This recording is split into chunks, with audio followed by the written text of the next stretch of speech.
মধ্যপ্রাচ্যে উত্তেজনা বিস্ফোরণের মুখে ইরান যুক্তরাষ্ট্র সংঘাত, পাশে রাশিয়া, বিশ্ব রাজনীতিতে নতুন অস্থিরতা। মধ্যপ্রাচ্যের আকাশে আবারও যুদ্ধের কালো মেঘ ঘনীভূত হচ্ছে। দীর্ঘদিনের উত্তেজনার পর ইরান এবং যুক্তরাষ্ট্রের মধ্যে সম্পর্ক এমন এক পর্যায়ে পৌঁছেছে যেখানে সামরিক সংঘর্ষ প্রায় বাস্তব রূপ নিচ্ছে। বিভিন্ন সূত্রে সীমিত হামলা, পাল্টা হুমকি এবং সামরিক শক্তি প্রদর্শনের খবর ছড়িয়ে পড়ায় আন্তর্জাতিক অঙ্গনে উদ্বেগ চরমে উঠেছে। এই উত্তেজনাপূর্ণ পরিস্থিতিতে রাশিয়ার অবস্থান বিষয়টিকে আরও জটিল ও সংবেদনশীল করে তুলেছে। সাম্প্রতিক সপ্তাহগুলোতে পারস্য উপসাগরীয় অঞ্চলে অস্বাভাবিক সামরিক তৎপরতা লক্ষ্য করা যাচ্ছে। যুক্তরাষ্ট্র তাদের আধুনিক যুদ্ধবিমান, ড্রোন, বিমানবাহী রণতরী এবং ক্ষেপণাস্ত্র প্রতিরক্ষা ব্যবস্থা মোতায়েন করেছে। অপরদিকে ইরান তাদের ব্যালিস্টিক মিসাইল, ড্রোন বাহিনী এবং নৌবাহিনীকে সর্বোচ্চ সতর্ক অবস্থায় রেখেছে। বিশেষ করে ইরানের বিপুল মিসাইল ভাণ্ডার এবং দ্রুত আঘাত হানার সক্ষমতা যুক্তরাষ্ট্রের জন্য একটি বড় চ্যালেঞ্জ হিসেবে দেখা দিচ্ছে।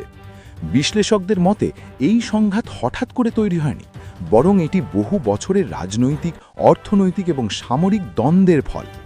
যুক্তরাষ্ট্র দীর্ঘদিন ধরে ইরানের ওপর কঠোর অর্থনৈতিক নিষেধাজ্ঞা আরোপ করে আসছে, যা ইরানের অর্থনীতিকে চাপের মধ্যে ফেলেছে।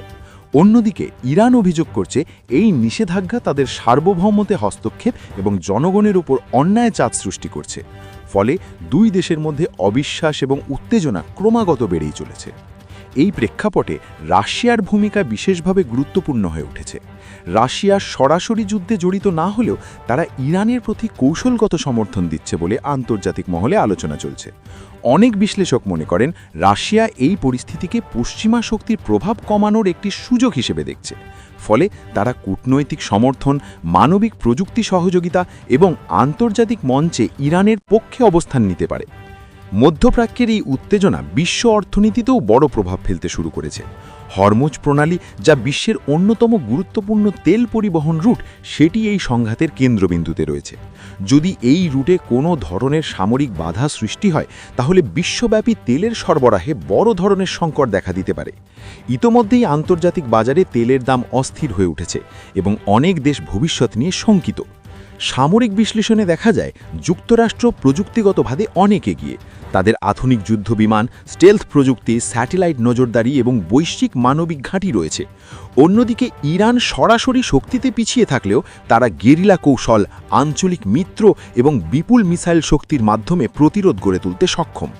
ফলে এই সংঘাতে দ্রুত কোনো পক্ষের বিজয় সম্ভব নয়, বরং এটি দীর্ঘমেয়াদী ও জটিল যুদ্ধে রূপ নিতে পারে। এই পরিস্থিতিতে আন্তর্জাতিক সম্প্রদায় গভীর উদ্বেগ প্রকাশ করেছে। জাতিসংঘ সহ বিভিন্ন সংস্থা উভয় পক্ষকে সংযম প্রদর্শনে আহ্বান জানিয়েছে। কূটনৈতিক সমাধানের ওপর জোর দেওয়া হচ্ছে, কারণ একটি পূর্ণাঙ্গ যুদ্ধ শুধু মধ্যপ্রাচ্য নয়, পুরো বিশ্বকে অস্থিতিশীল করে তুলতে পারে। বিশেষজ্ঞরা আরও বলছেন এই সংঘাত শুধু সামরিক নয়, এটি একটি মনস্তাত্ত্বিক ও কৌশলগত লড়াইও। উভয় পক্ষই নিজেদের শক্তি প্রদর্শন করছে, কিন্তু সরাসরি পূর্ণযুদ্ধ এড়িয়ে চলছে। এর ফলে এক ধরনের চাপের ভারসাম্য তৈরি হয়েছে, যেখানে প্রতিটি পদক্ষেপ অত্যন্ত হিসেব করে নেওয়া হচ্ছে। সাধারণ মানুষের মধ্যেও এর প্রভাব পড়ছে। যুদ্ধের আশঙ্কা, জ্বালানির দাম বৃদ্ধি, পণ্যের মূল্যস্ফীতি সব মিলিয়ে বিশ্বজুড়ে অর্থনৈতিক চাপ বাড়ছে। উন্নয়নশীল দেশগুলো, বিশেষ করে যারা তেল আমদানির উপর নির্ভরশীল, তারা সবচেয়ে বেশি ঝুঁকির মধ্যে রয়েছে। সব মিলিয়ে ইরান যুক্তরাষ্ট্র উত্তেজনা এবং রাশিয়ার সম্পৃক্ততা বিশ্ব রাজনীতিতে এক নতুন মোড় এনে দিয়েছে। এটি শুধু একটি আঞ্চলিক সংঘাত নয়, বরং বৈশ্বিক শক্তির ভারসাম্যের একটি বড় পরীক্ষা। পরিস্থিতি কোন দিকে যাবে তা এখন অনিশ্চিত, তবে একটি বিষয় পরিষ্কার, এই সংঘাত যদি দ্রুত কূটনৈতিকভাবে সমাধান না হয়, তাহলে তা আরও বড় ও ভয়াবহ সংঘাতে রূপ নিতে পারে। বিশ্ব এখন তাকিয়ে আছে সংযম ও আলোচনার পথ বেছে নেওয়া হবে, নাকি ইতিহাসের আরেকটি বড় সংঘাতের দিকে এগিয়ে যাবে মানব সভ্যতা।